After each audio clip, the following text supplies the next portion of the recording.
নমস্কাৰ বন্ধুসকল, সকলোকে অন্য এটা ভিডিঅ'লৈ স্বাগতম জনাইছোঁ।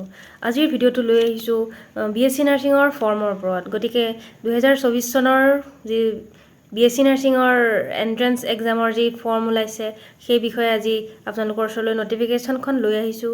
গতিকে আপোনালোকে নটিফিকেশ্যনখন হয়তো নিশ্চয় চাইছে, আৰু যিসকলে নাই চোৱা তেওঁলোকে ভিডিঅ'টোৰ জৰিয়তে নটিফিকেশ্যনখনৰ বিষয়ে জানিব পাৰিব।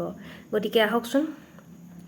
গতিকে যিটো গভৰ্ণমেণ্ট এক্সাম ওলাইছে, এণ্ট্ৰেন্স এক্সাম ওলাইছে বিএছচি নাৰ্ছিঙৰ, সেইটো বোথ গভৰ্ণমেণ্ট কলেজ আৰু প্ৰাইভেট কলেজ দুইটাৰ কাৰণে ওলাইছে। গতিকে প্ৰাইভেট বিএছচি নাৰ্ছিং কলেজ হ'লে এনেকুৱা নহয় যে তাত এণ্ট্ৰেন্স এক্সাম নহ'ব। এই এণ্ট্ৰেন্স এক্সামৰ মাৰ্কছৰ পৰাই প্ৰাইভেটতো এডমিশ্যন হ'ব। গতিকে এইটো যিসকলে প্ৰাইভেটত পঢ়িম বুলি ভাবি আছে তেওঁলোকে ইগন'ৰ নকৰিব। 2 নম্বৰ কথা, এতিয়া এক্সামটো কেতিয়া অনুষ্ঠিত হ'ব? এক্সামটো হ'ব 9 জুনত, আৰু ফৰ্ম ফিল আপ আৰম্ভ হৈ গৈছে বৰ্তমান। Online form fill up apply কৰিব পাৰিব 9 তাৰিখৰ পৰা, 9 মে'ৰ পৰা আৰম্ভ হৈ গৈছে, 24 মে'লৈকে থাকিব।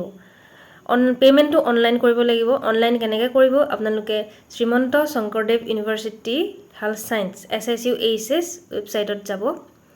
গৈ তাত আপোনালোকে পে'মেণ্ট বুলি পাব। পে'মেণ্টত গৈ তেনেদৰে আপোনালোকে ছিলেক্ট কৰিব এক্সামিনেশ্যন ফি। তেনেদৰে ছিলেক্ট কৰি কি examination, BSc nursing entrance examination, তেনেকৈ গৈ সেই ৱেবছাইটৰ দ্বাৰা পে'মেণ্টটো কৰিব লাগিব। বেলেগত এনেকৈ ড্ৰাফট কাটিব নালাগে।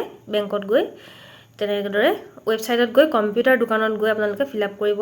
যদি নিজে পাৰে নিজেও কৰিব পাৰে, যদি কম্পিউটাৰ দোকানত যায় তেনেকৈ কৰিব পাৰিব। তাত আপোনাৰ নেট বেংকিং লাগিব, ক্ৰেডিট কাৰ্ড, ডেবিট কাৰ্ডেদি পে'মেণ্টটো হ'ব।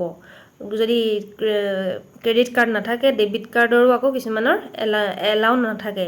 গতিকে কম্পিউটাৰ দোকানত গ'লে তাৰ পৰাই ইজি হ'ব। তাৰ পাছতে আহিলে পে'মেণ্টটো তেনেদৰে কৰিব। পে'মেণ্টটো তাৰ পৰা লৈ ল'ব। পে'মেণ্ট কৰা আছে সেইটো এপ্লিকেশ্যন নাম্বাৰটো। তেনেদৰে ফৰ্ম ফিল আপ কৰিব।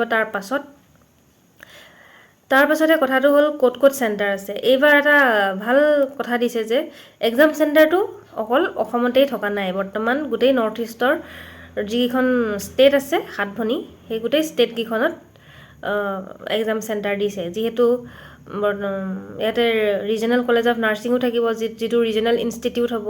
নতুবা অসমৰ বেলেগ বেলেগ ষ্টেটৰ পৰা ষ্টুডেণ্ট আহে পঢ়িবলৈ। গতিকে সেই সকলোৰে প্ৰতি লক্ষ্য ৰাখি বেলেগ বেলেগ ষ্টেট, ধৰি লওক ত্ৰিপুৰাৰ পৰা আহিলে, অৰুণাচলৰ পৰা আহিলে, বেলেগ বেলেগ ষ্টেট আৰু ধৰি লওক মণিপুৰ, মিজোৰাম, ছিকিম, গতিকে সকলোৱে যাতে পঢ়িব পাৰে অসমত। গতিকে সেইকাৰণে সকলো জেগাতে বৰ্তমান এক্সাম চেণ্টাৰ দি দিছে। সেইটো এটা বহুত ভাল কথা হৈছে। এইটো আগতে নাছিলে, বৰ্তমান নতুনকৈ দিয়া হৈছে।